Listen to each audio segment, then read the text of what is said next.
Të nderuar shikues, ju përshëndes të gjithëve. Ftoj të ndiqni edicionin informativ këtu në News24 në shoqërinë time, pas pak në lajme do të ndiqni.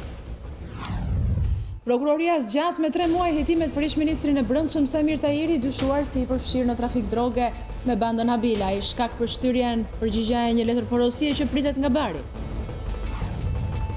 Kryeministri Edi Rama u tregua jashtëpër sot me policinë dhe nga kreu i saj kërkoi arrestimin e personave të kërkuar që ende janë të lirë. Ai tërhoqi vëmendjen përpara se siç tha, këtë ta kërkoi ambasadorja e Shteteve të Bashkuara të Amerikës. Gjykata vendosi masën e arrestit me burg për 51 vjeçarin Kujtim Kolxha që qelloi duke vrarë 3 punonjës të Bashkisë së Matit. Filloi sot viti i ri akademik, ku 22.000 studentë ulen për herë të parë në auditor. Universiteti Luarasi hapi dyert me një fakultet të ri. Kryetari i PD-s ju bën thirrje prokurorëve që për çështjen Babalja të arrestojnë Ardi Veliun e të marrin të pandehur ta Ulant Ballën. Basha kërkoi nisjen e hetimeve edhe ndaj kryeministrit dhe ministrit të Brendshëm për fabrikimin e dëshmisë Fredi Alizotit.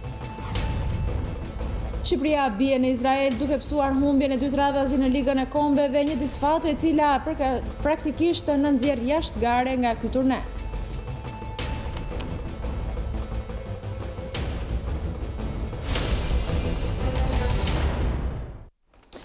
Vjojmë më gjërësisht me lajmet në një kohë kur sot pritej që të vendosej fati i dosjes së ish-ministrit Brendshëm Samir Tahiri, krivet e rënda kanë shtyrë sërish afatet e hetimit. Mësohet se vendimi për shtyrje për një periudhë 3 mujore është marrë nga 4 prokurorët e çështjes: Gentian Osmani, Arenc Çela, Dritan Prençi si dhe Vladimir Mara. Shkaki i shtyrjes së hetimit është bërë pritja e përgjigjes së një letër porosie nga Bari, ku kërkohet marrja në pyetje e shtetasit italian Federico Silvestri, që dyshohet se disa kohë më parë u ka shitur grupit kriminal Habila i një skaf që mendohet se është përdorur për transportimin e drogës. Kujtojmë se për këtë çështje prokuroria ka marrë edhe disa letër porosi nga Greqia, Malezi dhe Italia. Është e nevojshme zgjatja e fatit hetimor për 3 muaj për të realizuar edhe disa veprime të tjera hetimore, si administrimi i përgjigjes së një kërkese për ndihmë juridike dërguar në Republikën e Italisë, kryerja e disa verifikimeve të tjera mbi një letër porosi të administruar nga Republika e Malit të Zi dhe kryerja e verifikimeve pasurore, thuhet në vendimin e prokurorëve. Hetimet për ish-ministrin vijojnë prej një viti, mbi të rëndojnë fakt akuzat e trafikimit të narkotikëve të kryer në bashkëpunim në formë të posaçme të grupit të strukturuar kriminal, si edhe korrupsion pasiv të funksionarëve të lartë shtetëror. Kryeministri Edi Rama u tregua jashtëpër sot me policinë dhe nga kreu i saj kërkoi arrestimin e personave të kërkuar që ende janë të lirë. Për kryeministri, SHQB nuk veproi kur policia u sulmua nga radhët e saj, duke ju referuar oficerit Emiliano Nuhu. Sipas kryeministrit, kamerat e sigurisë të Komisariatit të Krujës duhet të ishin treguar publikut. Është një fakt kuptim plot që sot policia e shtetit nuk e favorizon, po e trajton si gjithë tjerët djalin e një deputeti të partisë në pushtet, duke mbajtur anën plotësisht të ligjit në mbështetjet një vajze që e denoncoi atë për dhunë dhe duke referuar çështjen në prokurori, pa një, pa dy. Dhe sot djali i deputetit është aty ku e ka çuar drejtësia. Dhe jo aty ku do ta kishte lënë dje partia. Por ama, unë duhet t'ju them po ashtu, se duhet një reflektim i plot, një reagim i drejtë ndaj një fakti që pavarësisht se policia e shtetit u godit nga brenda radhëve të saj për një shpifsi të provuar 4 cipërisht, u desh që shpifja të merrte dhënë dhe imazhi i tërë policisë shtetit të goditej mbi bazën e një shpifje që struktura përgjegjëse të shmontonte shpifjen. Kjo është e pa justifikueshme. Ku ishte drejtori i SHQB-s kur shpifsi në uniform e solli me shkrim shpifjen e tij? Pse nuk u veprua më njëherë për të bërë kontrollin e plot që u bë pastaj kur letra u bë publike dhe doli që policia e kishte bërë detyrën e vet që në momentin e parë. Pse ju mohua publikut shqiptar e drejta për të parë të vërtetën në kamerat e komisariatit? Por sidoqoftë, nuk i takon, kurse si autoritetit më të lartë policisë shtetit të replikojë me një politikan, aq më tepër edhe të biodegraduar, dhe me një kriminal ordiner, aktualisht i pandehur për mashtrim me pagesë. Ju e takonte, patjetër, të drejtohesh me njëherë prokurorisë, i gatshëm për të dëgjuar në lidhje me shpifjen e bërë ndaj jush, dhe të ngrinë pse jo një padi për shpifje për shkak detyrës ndaj politikanit të biodegraduar. Pjesën tjetër, ju dhe policia e shtetit duhet t'ja lini drejtësisë, sepse misioni juaj është mos lini gur pa luajtur, që çdo kriminal shkojë para drejtësisë dhe jo të bëni replika me shpifsin. Prandaj edhe unë ju sugjeroj, zoti drejtor, që çdo shpifje adresë policisë së shtetit, pasi dhe nëse verifikohet si e tillë natyrisht, përcjellet në gjyq. Kryetari demokrat Lulzim Basha apeloi prokurorët punojësit e ndershëm të prokurorisë të veprojnë sa nuk është vonë, pasi sikundër u shpreh ai, nga veprimi apo mos veprimi i tyre varet stabiliteti i vendit dhe paqja sociale. Teksa akuzoi prokurorinë se ka dalë në mbrojtje të krimit, Basha kërkoi arrestimin e drejtorit përgjithshëm të policisë së shtetit, Ardi Veliu, si dhe drejtorit të policisë së Fierit, heqjen e imunitetit dhe hetimin e deputetit Balla. Ju bëj thirrje prokurorëve të ndershëm që të rezistojnë urdhrave të paligjshëm dhe arbitrar të Donika Prelës dhe Artamarkut që janë vënë në shërbim të Edi Ramës dhe krimit për të shkatruar hetimet dhe provat. Ju bëj thirrje burrave dhe grave me kurajo në prokurori që në zbatim të ligjit dhe në kundërshtim të urdhrave kriminal e të paligjshëm të nxjerrin menjëherë fletarrestet për Ardi Veliun dhe drejtorin e policisë Fierit, të nisin menjëherë pa humbur kohë procedurën e heqjes imunitetit dhe marrjes të pandehur të Taulant Ballës dhe të nisin hetimin për pengim drejtësisë ndaj Edi Ramës, Fatmir Gjafës dhe Donika Prelës. Veproni sa nuk është vonë. Veproni jo vetëm sepse kështu ju a kërkon ligji dhe kushtetuta, por vetë disoni se nga veprimi dhe mosveprimi juaj sot varet jo thjesht zbatimi i ligjit, por stabiliteti i vendit dhe paqja sociale. Ju bëj thirrje edhe socialistëve të ndershëm që distancohen nga regjimi kriminal i Edi Ramës, jo vetëm si socialist, por dhe si qytetar. Ata nuk duhet ta lejojnë partinë e tyre të kthehet në një organizatë kriminale të marrë peng nga njerëz pas një moral dhe pas një ideal shoqëror dhe njerëzor. Beteja e nisur do të shkojë deri në fund. E di që shumë prej jush duan zgjidhje të menjëhershme, por dua sot thjesht të siguroj se fitoria ndaj krimit dhe pushtetit mafios të Edi Ramës është e pashmangshme dhe e afërt. Kreu i grupit parlamentar socialist Taulant Balla ka paditur për shpifje kolegun demokrat Ervin Saliani në gjykatën e Tiranës. Kërkesë padia e Ballës e mbështet faktin se çdo ditë deputet PD-s shpifin ndaj tij duke përhapur informacionet pavërteta për përfshirje në veprimtari kriminale.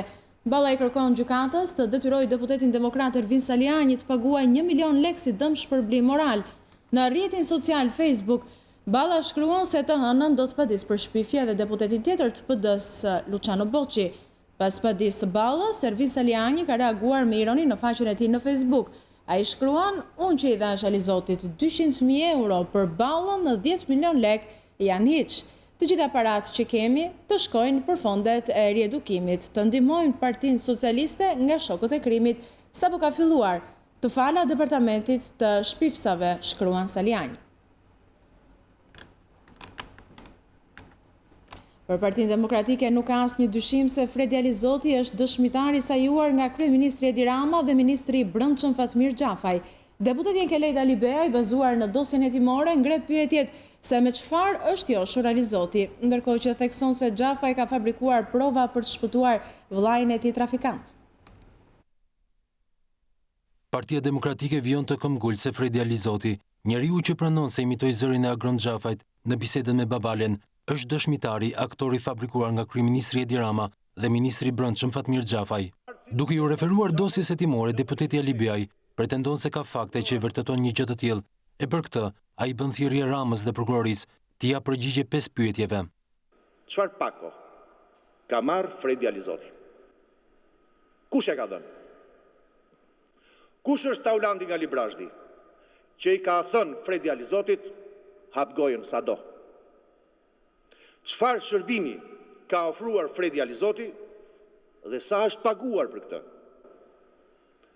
Pse ka telefonuar përsëri në datën 7 qershor 2018 drejtori i policisë i Qarkut Fier, shtetasin Fredi Alizoti? Cili është shefi madh?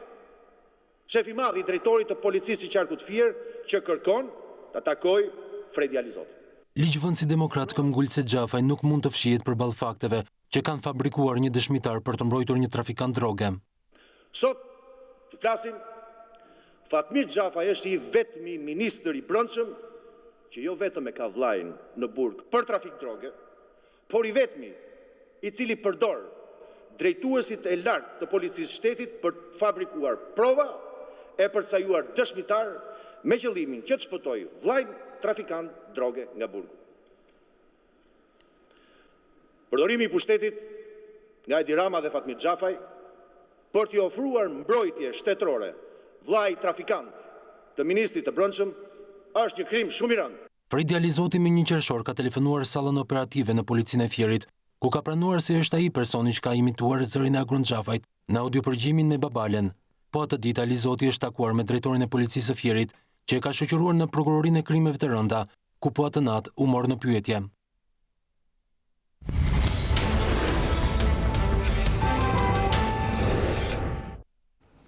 Gjykata vendosi masën e arrestit me burg për 51 vjeçarin Kujtim Koxha që qelloi duke vrarë 3 punonjës të Bashkisë së Matit. Ai nuk tha asnjë fjalë ndryshe nga dita kur u arrestua, në të cilën nuk shpreu pendes për krimin e kryer. Gjykata e Matit ka lënë në burg autorin Kujtim Koxha, i cili vrau 3 punonjësit e Bashkisë së Matit në fshatin Shëlli. 51 vjeçari Kujtim Koxha, kokullur dhe i heshtur, është shoqëruar në gjykatë në masa të rrepta sigurie. Kujtim Koxha është braktisur nga familjarët, pasi në seancën e zhvilluar nuk ishte asnjë prej tyre i pranishëm. Në seancën që zgjati rreth 30 minuta, Kujtim Koxha nuk ka pranuar të flasë pa praninë e avokatit të tij, të cilit ja kishin gjetur të afërmit, por nuk ishte i pranishëm në seancë.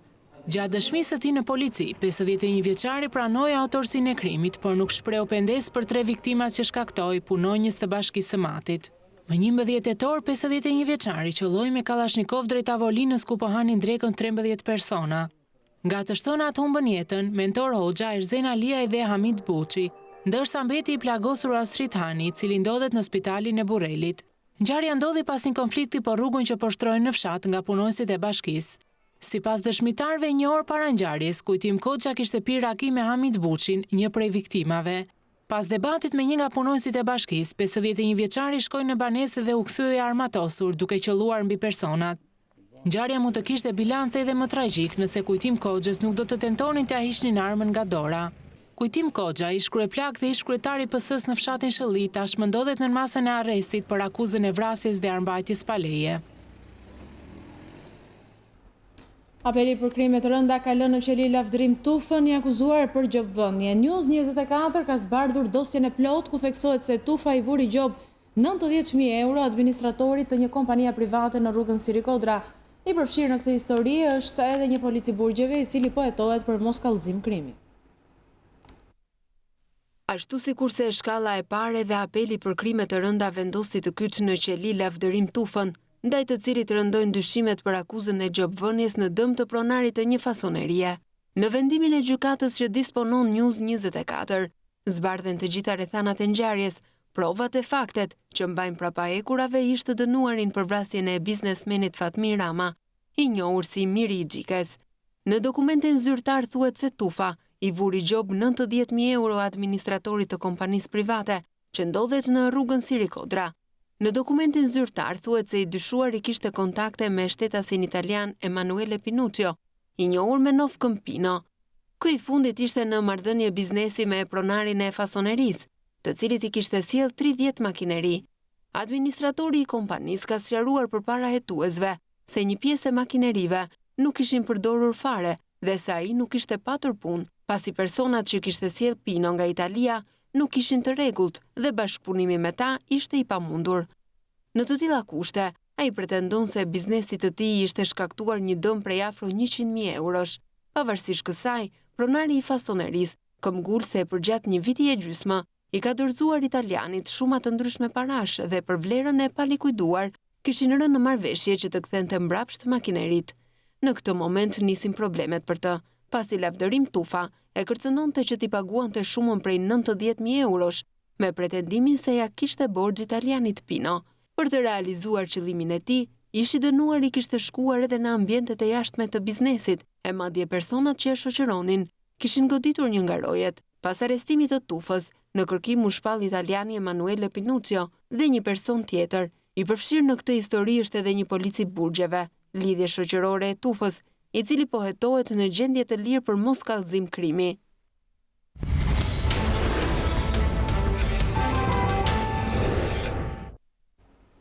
Universitetet në vend kanë hapur sot dyert për 83.000 student në ciklin e parë të këtij viti akademik, ku për herë të parë ulen në auditor 22.000 student. Në urimin e saj, Ministri i Arsimit përgëzoi të gjithë ata student që kanë zgjedhur degën e mësuesisë, ku kriteri mesatares u rrit mbi 7, e që sipas Nikollës do të përkthehet në rritje të cilësisë në arsim.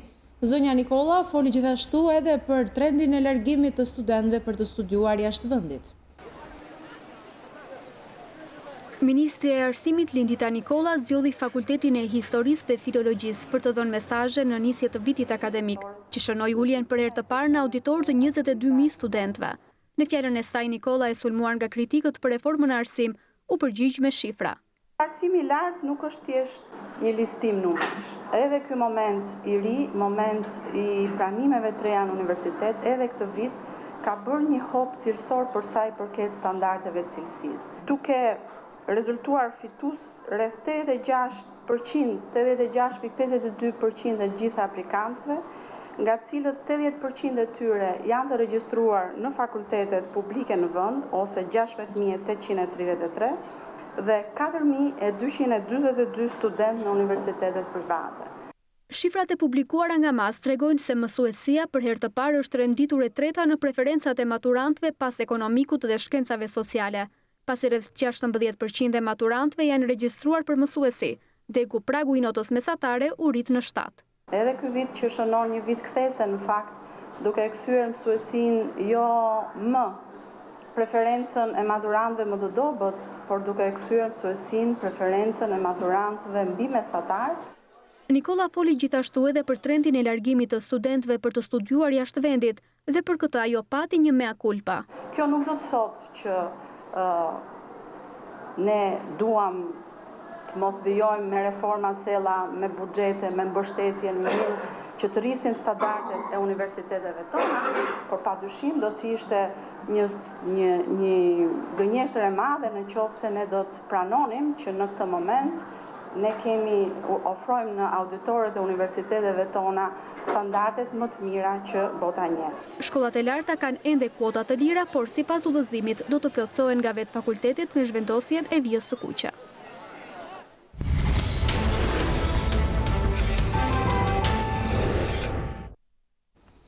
Presidenti i Republikës Ilir Meta ka vizituar këtë fundjavë Malsinë e Tropojës, ku ka marrë pjesë edhe në përurimin e rrugës së re që lidh Lek Bibajn me Curren e Epërm, një investim ky i bërë me kontributin e vetë banorëve të zonës. Meta u bëri thirrje banorëve të mos e braktisin vendlindjen, pasi kjo sipas tij përbën një kërcënim deri në zhbërje për kombe të vogla si Shqipëria që përballen me egërsinë e globalizmit.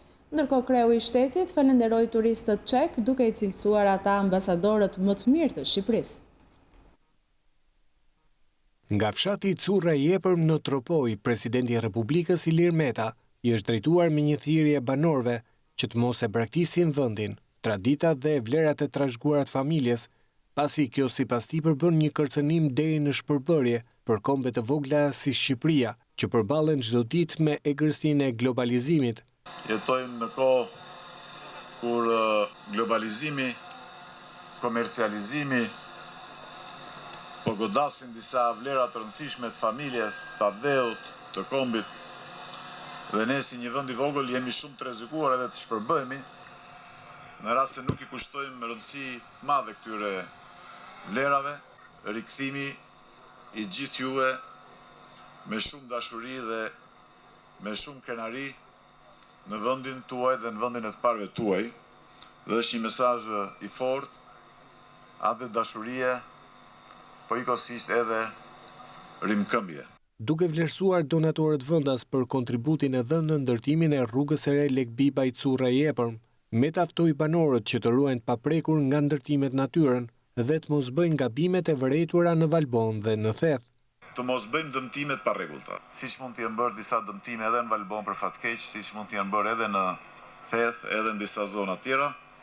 Kështu që këtë dizavantazh deri tani le ta kthejmë në një avantazh për të ardhmen, të ruhet ky peizazh, të ruhen këto tipare karakteristike të kësaj zone, sepse turistat për këto vinë, nuk vinë këtu për të parë shtëpi si në Tiranë apo si në Durrës, të ruajmë traditat, edhe të ruajmë vallen dhe këngën tropojane. Në fund, presidenti është drejtuar me një falënderim të veçantë turistëve çek, që i cilësoi si ambasadorët më të mirë të përcjelljes së imazhit pozitiv të Shqipërisë në botë.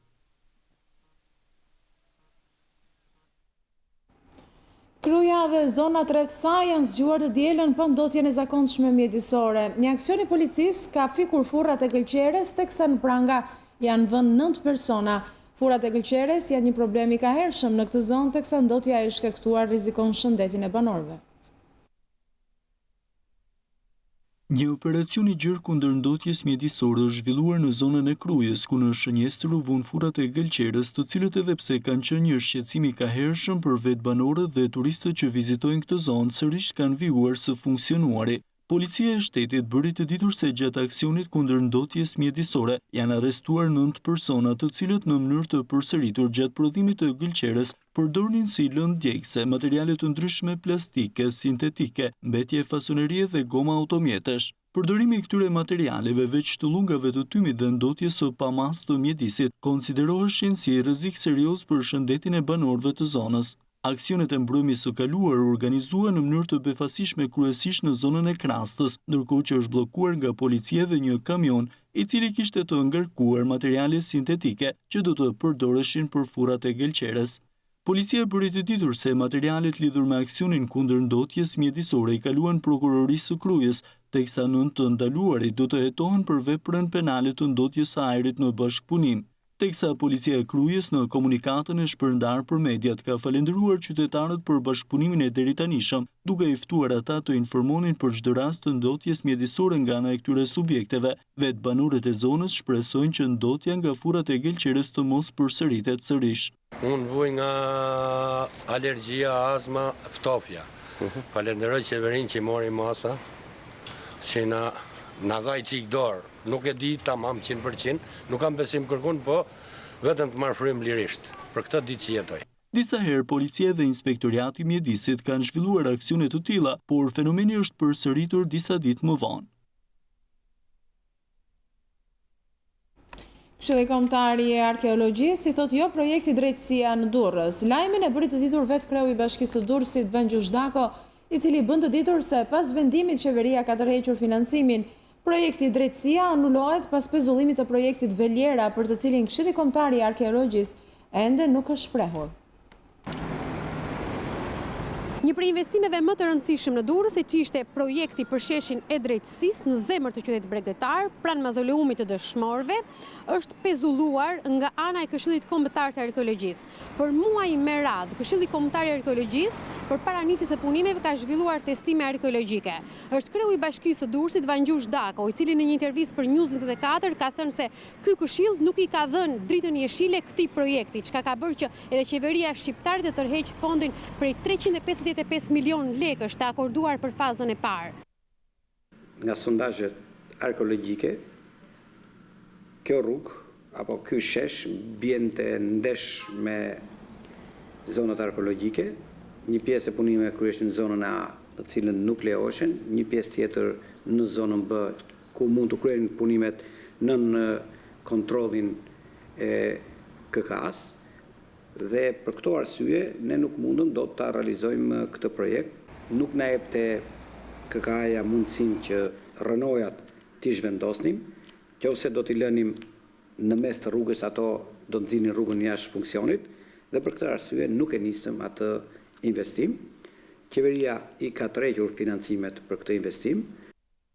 Këshilli Kombëtar i Arkeologjisë ka vendosur në këtë mënyrë pas debateve të shumta që janë zhvilluar për gati 2 vjet me radhë për sheshin Veliera, i cili gjendet pranë portit të Durrësit. Në këtë shesh, Këshilli Kombëtar i Arkeologjisë ende nuk ka vendosur çfarë do të bëhet, ndërsa çështja është në gjykatë. I përfshirë në këtë histori është edhe një polic i burgjeve, i cili po hetohet për mos kallëzim krimi. Ashtu si kurse shkalla e pare dhe apeli për krime të rënda vendosi të kyç në qeli lavdërim tufën, ndaj të cilit rëndojnë dyshimet për akuzën e gjobvënies në dëm të pronarit të një fasonerie.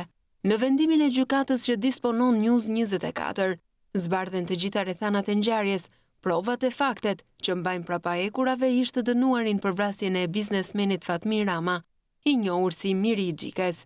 Në dokumentin zyrtar thuhet se tufa i vuri gjob 90.000 euro administratorit të kompanisë private që ndodhet në rrugën Sirikodra.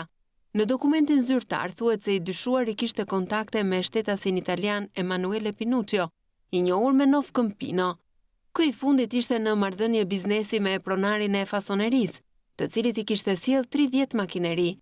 Administratori i kompanisë ka sqaruar përpara hetuesve se një pjesë e makinerive nuk ishin përdorur fare dhe se ai nuk ishte patur punë, pasi personat që kishte sjell Pino nga Italia nuk ishin të rregullt dhe bashkëpunimi me ta ishte i pamundur. Në të tilla kushte, ai pretendon se biznesi të tij ishte shkaktuar një dëm prej afro 100.000 eurosh. Pavarësisht kësaj, pronari i fasonerisë, këmbgulse për gjatë një viti e gjysmë, i ka dorëzuar italianit shuma të ndryshme parash dhe për vlerën e palikuiduar kishin rënë në marrëveshje që të kthente mbrapsht makinerit. Në këtë moment nisin problemet për të, pasi lavdërim tufa e kërcënonte që t'i paguante shumën prej 90.000 eurosh, me pretendimin se ja kishte borxh italianit Pino.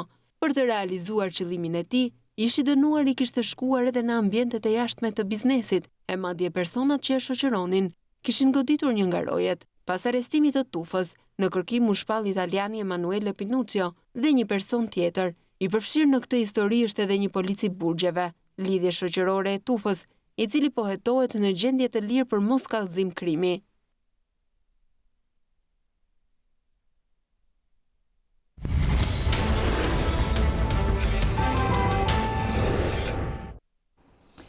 Mirë, do të vijojmë me të tjera lajme. Universitetet në vend kanë hapur sot dyert për 83.000 student në ciklin e parë të këtij viti akademik, ku për herë të parë ulen në auditor 22.000 student. Në urimin e saj, Ministri i Arsimit përgëzoi të gjithë ata student që kanë zgjedhur degën e mësuesisë, ku kriteri mesatares u rrit mbi 7, e që sipas Nikollës do të përkthehet në arritje të cilësisë në arsim. Zonja Nikolla foli gjithashtu edhe për trendin e largimit të studentëve për të studiuar jashtë vendit. Ministri e Arsimit Lindita Nikolla zgjodhi Fakultetin e Historisë dhe Filologjisë për të dhënë mesazhe në nisje të vitit akademik, që shënoi uljen për herë të parë në auditor të 22.000 studentëve. Në fjalën e saj, Nikolla, e sulmuar nga kritikët për reformën e arsim, u përgjigj me shifra. Arsimi i lartë nuk është thjesht një listim numësh. Edhe ky moment i ri, moment i pranimeve të reja në universitet, edhe këtë vit ka bërë një hop cilësor për sa i përket standardeve të cilësisë. Duke rezultuar fitus rreth 86%, 86.52% dhe gjithë aplikantëve, nga cilët 80% e tyre janë të regjistruar në fakultetet publike në vend, ose 16.833, dhe 4.242 studentë në universitetet private. Shifrat e publikuara nga MAS tregojnë se mësuesia për herë të parë është renditur e treta në preferencat e maturantëve pas ekonomikut dhe shkencave sociale. Pasi rreth 16% e maturantëve janë regjistruar për mësuesi, dhe ku pragu i notës mesatare u rrit në 7. Edhe ky vit që shënon një vit kthese në fakt, duke kthyer mësuesin jo më preferencën e maturantëve më të dobët, por duke e kthyer në suesin preferencën e maturantëve mbi mesatar. Nikola foli gjithashtu edhe për trendin e largimit të studentëve për të studiuar jashtë vendit dhe për këtë ajo pati një mea culpa. Kjo nuk do të thotë që ne duam të mos vijojmë me reforma thella, me buxhete, me mbështetje në mënyrë që të rrisim standardet e universiteteve tona, por padyshim do të ishte një gënjeshtër e madhe në qoftë se ne do të pranonim që në këtë moment ne ofrojmë në auditorët e universiteteve tona standardet më të mira që bota njeh. Shkollat e larta kanë ende kuota të lira, por sipas udhëzimit do të plotësohen nga vetë fakultetit me zhvendosjen e vijës së kuqe.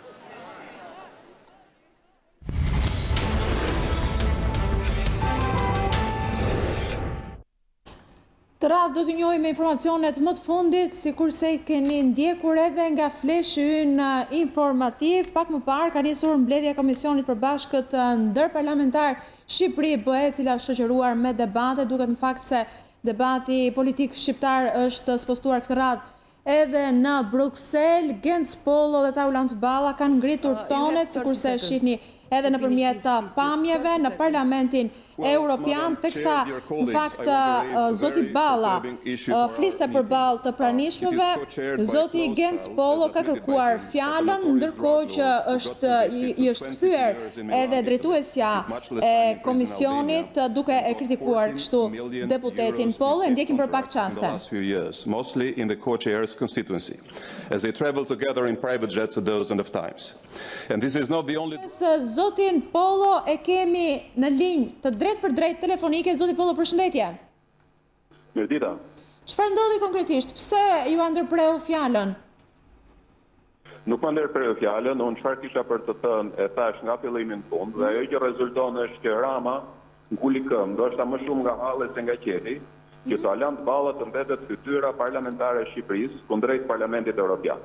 Dhe kjo faktikisht është mënyra më efektive për të diskredituar Shqipërinë para Evropës, mbasi mbushën rrafet deputetëve kryebashkiakëve socialistë me soje sarolopanditësh. Pse duhet që i pari delegacionit parlamentar në Bruksel jetë voçe e prekushe me Bekot, Deçot, Rajot dhe tjerë si ata. Apo tani që doli dhe ministri për Evropën në biseda me bandat, ku shpyet për Taulantin. Ne nuk mund të rrimë të votojmë deklarata me thirrje kundër krimit e korrupsionit me ballën në presidium. Ndoshta eurodeputetët mund mos kenë mekanizëm procedural për ta larguar ballën. Por siç e thanë, do zënë hundën me dorë dhe do vazhdojnë një orë punë. Dhe po i kërkojnë llogari ekzekutivit tyre për skandalet e shumta të Taulant Ballës.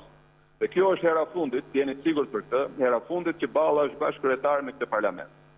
Dhe jemi të gjithë të qartë për gjëra më të rëndësishme me Ballën shef delegacioni, sabotohet integrimi evropian dhe silurohet hapja e negociatave vitin tjetër. Në fakt, zoti Polo, ne kemi ndjekur edhe drejt përse drejti këtu në News24 që në momentin që ju jeni larguar, drejtuesja e seancës ka thënë se nëse largoni, nëse bojkotoni, ju nuk doni stabilitet, apo jo? Drejtuesja e seancës mban rregullin e seancës, por ata nuk kanë shqiptojnë Taulant Ballës se këtë vendim e merr Edi Rama me Gramozruçin dhe fatkeqësisht ata refuzuan ta ndrojnë kreun e delegacionit dhe të vënë aty një socialist normal, njerëz të respektuar, që edhe unë i kam kolegë dhe që janë të panjollosur dhe mund ta bëjnë këtë detyrë. Dhe kështu kanë krijuar probleme edhe për Parlamentin Evropian. Ata nuk mund dalin hapur për arsye të protokollit edhe të rregullave që kanë. Por siç e thash, ata nuk kanë dhe mekanizme procedural për ta hequr. Por thonë, do zëm hundën me dorë dhe do bëjmë një mbledhje një orë gjë të këtij komisioni, edhe pse kemi këtë që është në krye, fatkeqësisht. Por ama nga ana tjetër, ata po i kërkojnë llogari ekzekutivit, po i kërkojnë një raport të plot për skandalet e Ballës. Dhe ky është zhvillim interesant që mund ta kemi parasysh. E qartë. Zoti Polo, faleminderit për këtë lidhje të drejtë për drejtë, për këtë komunikim që patëm së bashku, ju urojmë punë të mbarë. Faleminderit juve, gjithashtu. You have 30 seconds to finish this dispute. 30 seconds. Well, Madam Chair, dear colleagues, I want to raise a very perturbing issue for our meeting. It is co-chaired by a close pal, as admitted by him, of a notorious drug lord who got convicted to 22 years in Milan, Italy, did much less time in prison in Albania, and got 14 million euros in state contracts in the last few years, mostly in the co-chair's constituency, as they traveled together in private jets a dozen of times. And this is not the only drug lord photographed with the co-chair. Very disturbing was the testimony of a senior police about the co-chair violently preventing the arrest of another socialist MP relative on charges of rape, brutalizing a young woman. Well, that co-chair is Taulant Balla. It's a shame that our Prime Minister didn't... 31 seconds. 31 seconds.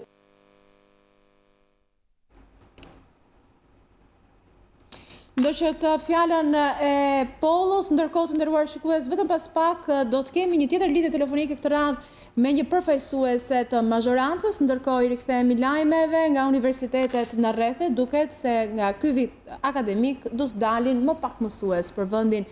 Degët e mësuesisë duket se kanë mësuar rënje të ndjeshme në universitetet e Gjirokastrës, Elbasanit dhe Korçës. Degët e mjekësisë dhe ekonomisë kanë qenë më të preferuara për studentët. Ky vit i ri akademik nuk nis një lloj në të gjitha universitetet në rrethe. Nga regjistrime dhe aplikime duket se ky vit do të nxjerrë më pak mësues për vendin. Në Universitetin e Gjirokastrës, të gjitha degët e mësuesisë janë ato që janë goditur nga kriteri notës mesatare, duke shënuar numrin më të ulët të regjistrimeve që ka patur ndonjëherë ky universitet. 13 degë studimi në Universitetin e Gjirokastrës nuk do të funksionojnë normalisht këtë vit të ri akademik. Degët e mësuesisë janë ato që kanë shënuar një numër shumë të ulët të regjistrimesh, ndërkohë që nuk mungojnë edhe degët ku ka 0 regjistrime. Për rektoratin e këtij universiteti, nota mesatare 7 duket se është faktori penalizues për të numër regjistrimesh, sidomos në degët e mësuesisë, ku ky universitet është i profilizuar.